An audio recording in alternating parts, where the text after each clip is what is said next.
Teresa Young from the Ms. Foundation. I invite her to come forward and kick us off and begin our day with what I know you will, what you will acknowledge is a tremendous, tremendous shot in the arm to our efforts. So please come forward. Thank you. Thank you, everybody. Thank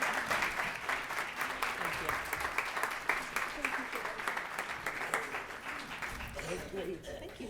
Oh, everybody's coming. Have you all come forward. Yes, thank you.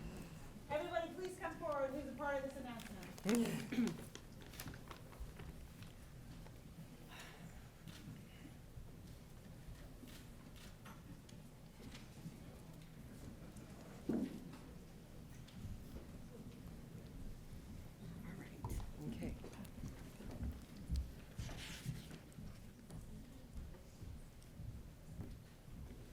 Good morning. My name is Teresa Younger, and I'm the president and CEO of the Ms. Foundation for Women.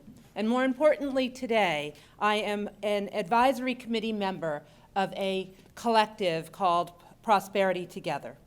We'd like to thank the White House Council on Women and Girls, as well as the Anna Julia Cooper Center for having us here today to be part of this amazing opportunity and conversation. You will hear briefly from my colleagues, Lee Roper-Batker, the president and CEO of the Women's Foundation of Minnesota, and she will walk us through the role of women's foundations. And you will also hear from Ana Olivero, the president and CEO of the New York Women's Foundation, as she will share with you more about Prosperity Together. But today, I am joined by this amazing group of executive leaders from the nearly 30 women's foundations from around the country, key leaders in their communities. Jointly, we are here to unveil some truly exciting news. Our collective efforts are called Prosperity Together, and we have come together today to announce that a 5-year commitment of $100 million will be put forward into our communities to enhance the lives of low-income women in the United States.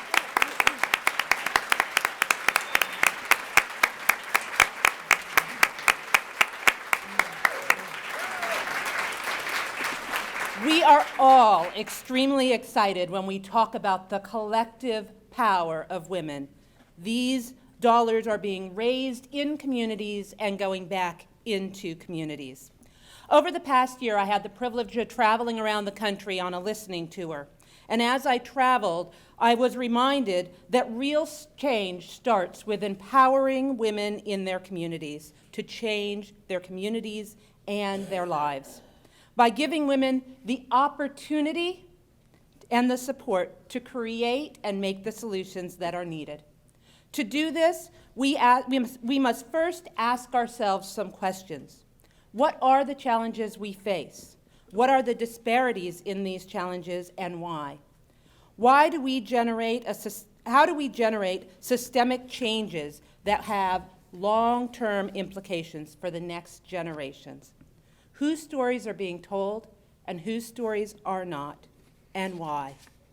Knowing what to ask and struggling with the truths of what is missing is critical. Asking those questions, driving necessary research, implementing good, strong policy, creates initiatives and solutions for strong communities. It was said by Audre Lorde, there is no such thing as a single-issue struggle because we do not lead single-issue lives. Women ourselves are not homogeneous. We are different in so very many ways. That's why the conversation today about women and girls of color is so critical. Oftentimes, people try to wrap what we say into one thing. So when we talk about the pay equity disparities going on in this country, we oftentimes hear the number 79 or 78 cents to the dollar. However, if you're an African American woman, you're earning only 60 cents to the dollar. And if you're a Latina woman, you're earning only 55 cents to the dollar. So our experiences are not the same. Our challenges around economic security are not the same. If, as a country, we want strong families that are empowered and communities thriving, then we have to make sure that women have a voice and are economically independent, healthy, and secure. By correcting economic disparities, we begin to build our communities. investing in programs and supporting women, in particular women of color. Today's commitment, the $100 million over 5 years, is more than just about our initiative. It's about trusting women, changing the narrative, and showing the importance of investing in women and their communities. Lee?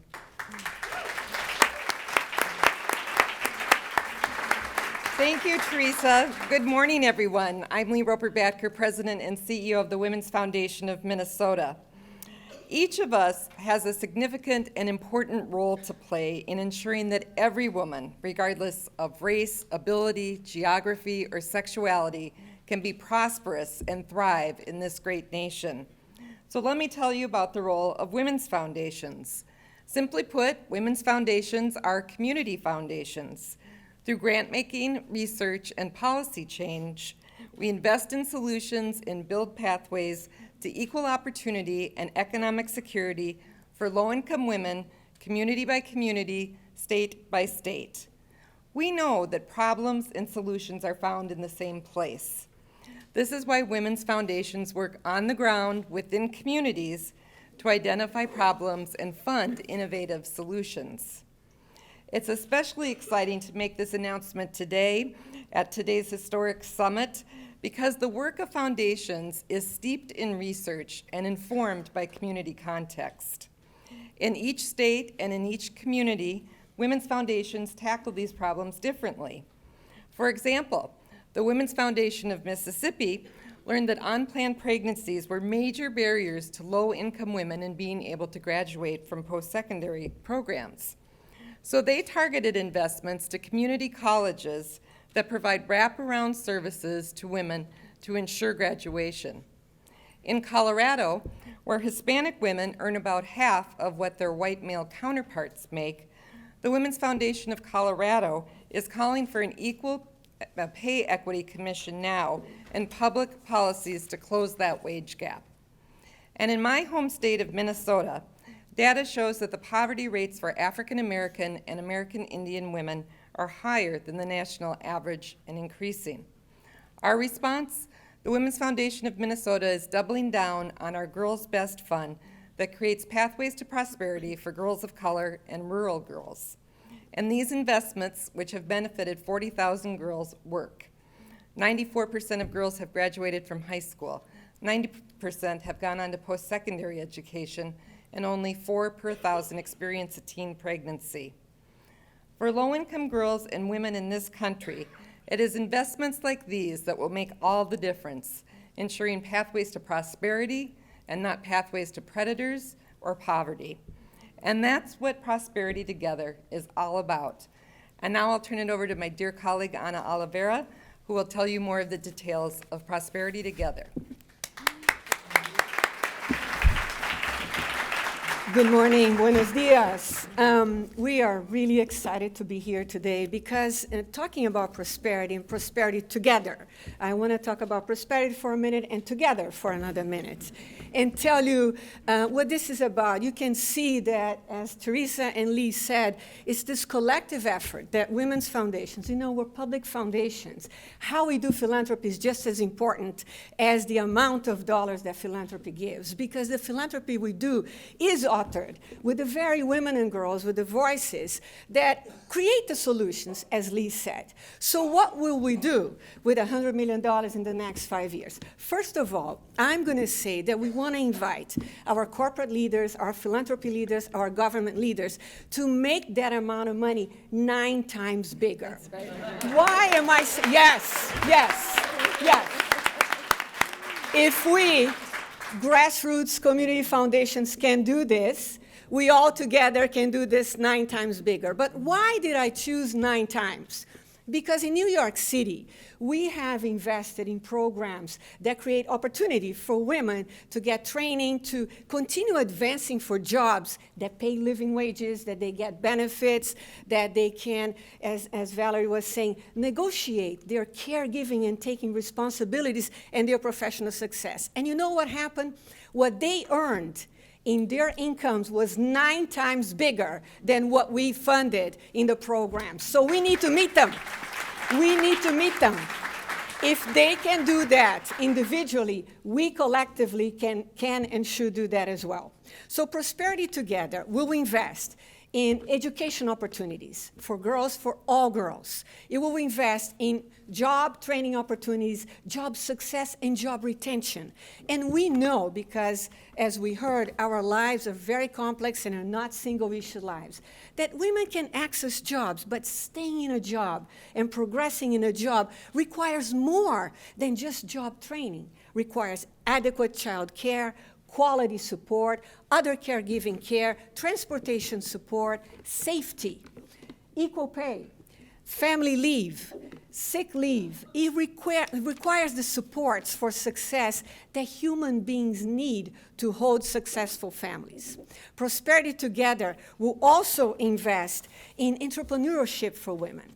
So in New York City, in Brooklyn, there are childcare workers, domestic workers that have come together in cooperatives. They share full responsibility for their business, and they share full equal benefit for their earnings.